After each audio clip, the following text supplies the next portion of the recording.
Okay, today's class was about composition of functions, and this is one of the more complicated problems that we did.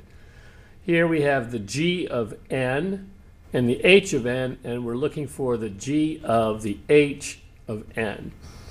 So as we can see, the g of n is equal to n cubed plus 3n squared, and the h of n is equal to 3n plus 2.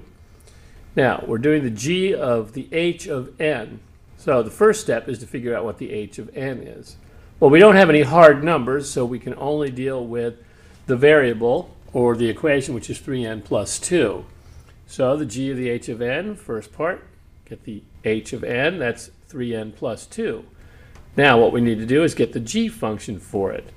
Now, some students were confused about this, but when we have a command like the g of n, and that means cube your variable n, and then add 3 times the variable n squared to it, well, they were looking at the n, and they didn't realize that what we do is we replace that n with this new variable of 3n plus 2. Because that's what this command here, the h of n, is telling us to do. 3n plus 2 is the same as h of n. The n in here is really part of the equation. So we take the h of n, and now we use 3n plus 2, and now we have to find the g of that.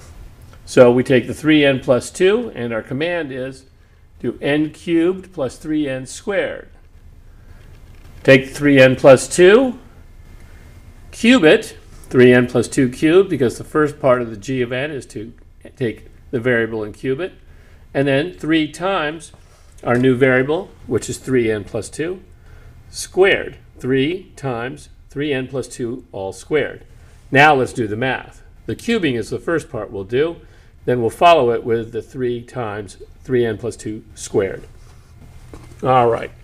Here we have 3n plus 2 cubed broken out as 3n plus 2 squared times 3n plus 2. So first let's FOIL 3n plus 2 squared. We're going to get 9n squared plus 6n plus 6n plus 4. Now that's 3n plus 2 squared. We still have to multiply it by 3n plus 2. So that's what the problem has here. 9n plus 6n plus 6n plus 4 times 3n plus 2. All right, next step. Take the 9n squared, and it's plus 12n plus 4, and multiply it times 3n plus 2. We'll do that, and what we get, and this is a quick reminder here in brown, that what we're doing is 3n times 3n plus 2 squared. What we're going to do is we take this problem, but what we do is we first multiply by the 3n, multiply 9n squared plus 12n plus 4 times 3n. Then later on another line, we'll take the 2, and we'll multiply that by 9n squared plus 12n plus 4. First, let's do the 3n times all of that. What we get is, I'll back up here, 3n times 9n squared is 27n cubed. 3n times 12n is 36n squared. And 3n times 4 is 12n. Now we're going to use the 2. Bring it down on the next line. 2 times 9n is 18n squared. 2 times 12n is 24n, and 2 times 4 is 8.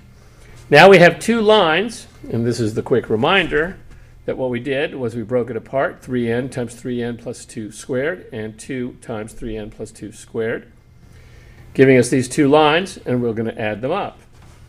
What we get is 27n cubed plus 54n squared plus 36n plus 8. But that's only this part of the problem. All we've done so far is done 3n plus 2 cubed. We now have to do this part, 3 times 3n plus 2 squared. Well, there is a little bit of a shorthand right here when we figured out 9n squared plus 12n plus 4. Well, that's 3n plus 2 squared. Since we have to multiply 3 times 3n plus 2 squared, we can just put in the 9n squared plus 12n plus 4. Multiply that by 3, and you get 27n squared plus 36n plus 12. Now what we need to do is add all of that to all of this. Combining like terms, and what we get is 27n cubed And 54n squared plus 27n squared is 81n squared. 36n plus 36n is 72n, and 8 plus 12 is 20. And that's our final answer in brown, 27n cubed plus 81n squared plus 72n plus 20. All of that is what we were trying to find when we said we needed to find the g of the h of n. Here's a quick recap just to make sure you understand.